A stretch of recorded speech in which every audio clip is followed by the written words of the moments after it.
Debate é um modelo meio caidaço na era das redes sociais, mas a Globo é a maior audiência da TV aberta brasileira e hoje o Lula vai.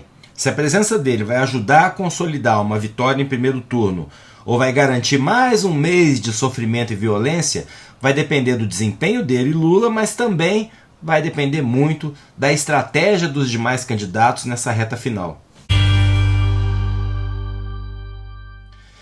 Salve galera, eu sou o Maurício Ricardo, inscreva-se se ainda não tiver feito isso, deixe o seu like ou o seu dislike, é aquele comentário que transforma meu monólogo num diálogo. A coisa mais irritante nessas eleições, e que está ficando cada dia mais clara e transparente, é que todos nós parecemos estar participando de um grande teatro, intencionalmente ou não. Eu vou aqui comentar com vocês o debate presidencial da Globo, só para dar um exemplo, como se fosse uma campanha normal, só que definitivamente não é. Ontem, por exemplo, o presidente candidato à reeleição estava lá no seu cenário de live, que é uma bagunça parecendo improvisada, pobre, feia, como os cenários que ele usava no início da campanha de 2018, como se ele precisasse daquilo. Não precisa, ele arrecadou milhões, ele tem fundão partidário, essa coisa de gravar com o celular, com papéis na mesa, descabelado, um adesivo todo torto pregado no peito, tudo aquilo tem método. E pior que método, é parte do plano golpista. Ele estava gravando na biblioteca do Alvorada. Foi impedido de continuar porque é uso de estrutura paga com imposto para fazer campanha. E em vez de alugar um estúdio de podcast com luz legal, câmera boa, maquiador, etc., ele fica fingindo que é um youtuber pobre para acentuar as duas coisas. Aquela coisa antiga, sou um homem simples do povo, e uma coisa nova, fui despejado por aquele covarde do Alexandre que me persegue, tadinho de mim. Até aí tudo bem, a política é cheia de enganação. O Jânio Quadros, último presidente eleito pelo voto popular, antes do golpe de 64, colocava talco no paletó para parecer caspa e enfiava sanduíche de mortadela no bolso, segundo a lenda. O Collor, já herdeiro e milionário em 89, foi dizer em debate que o Lula tinha um aparelho caro de som na casa dele que o próprio Collor não tinha, coitado. Mas a farsa do atual governo é irritante, principalmente porque, vou frisar, vem acompanhada com um discurso golpista descarado e não acontece nada.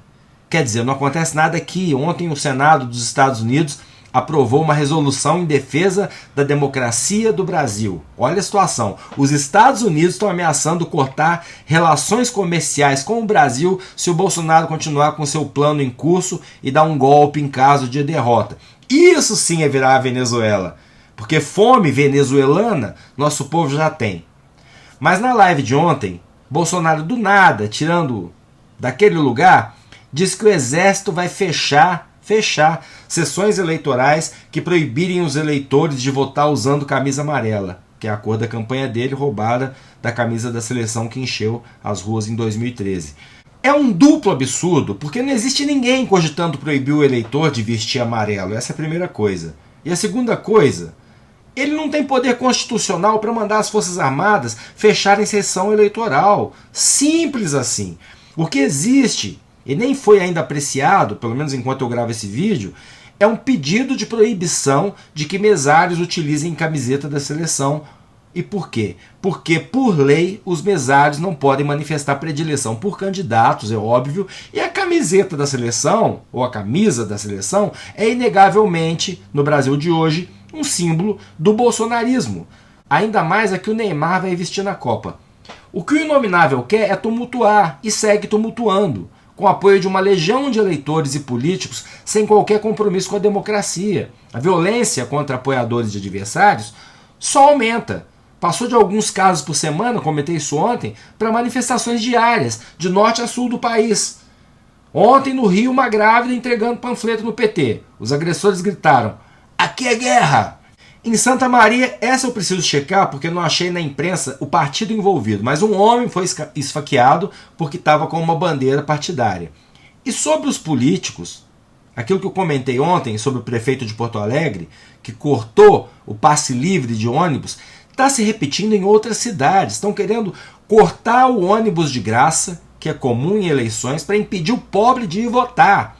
é de uma crueldade tão absurda que não dá para descrever. Eles sabem que a vida do cara tá uma merda. Sabem que provavelmente ele vota contra o governo. Então dificultam o acesso do eleitor até a urna. O STF foi acionado para tentar reverter esse crime. Vamos ver no que vai dar. Sobre o debate na Globo. É nesse clima de desespero que acontece hoje o último debate presidencial na emissora que tem disparadamente a maior audiência e com a presença confirmada de todos os presidenciáveis nesse primeiro turno. Há uma diferença importante entre o debate de primeiro turno desse ano e os de pleitos anteriores. Nos anteriores, você tinha candidatos menores, sem chance de eleições, já pensando nas alianças de segundo turno e meio que fazendo dobradinha com os dois candidatos que estão definidos para o segundo turno. Nos casos em que havia a possibilidade de resolver já em primeiro turno, sempre havia aquele que ia para fazer linha auxiliar para o provável vencedor e aquele que ia para tentar reverter o quadro de vitória em primeiro turno. Dessa vez, olha a situação do Lula. Tem chance de levar em primeiro turno, mas não tem ninguém lá, pelo menos não tinha, para fazer dobradinha com ele. É aquela mesma turma do debate da Band, só que com a presença do Lula. Então o Bolsonaro tem lá o padre Kelson, que é um padre fake, um candidato fake, escolhido pelo Roberto Jefferson, que está preso, só para levantar a bola para o Valdemar chutar para o gol. Tem a Simone e a Soraya, que podem surpreender, sei lá, pegando leve com o Lula, porque Simone é MDB e MDB sempre negocia. Soraya foi eleita como a senadora do Bolsonaro, mas parece ter rompido mesmo, de verdade, depois que participou da CPI e da Covid e viu os horrores desse governo. Mas é uma liberal de direita. Tem o Luiz Felipe do Novo, direita liberal roots, e tem o Ciro Gomes. O Ciro poderia, se tivesse coerência partidária, poupar o Lula. A gente está a 3 dias das eleições. Ciro não vai ganhar.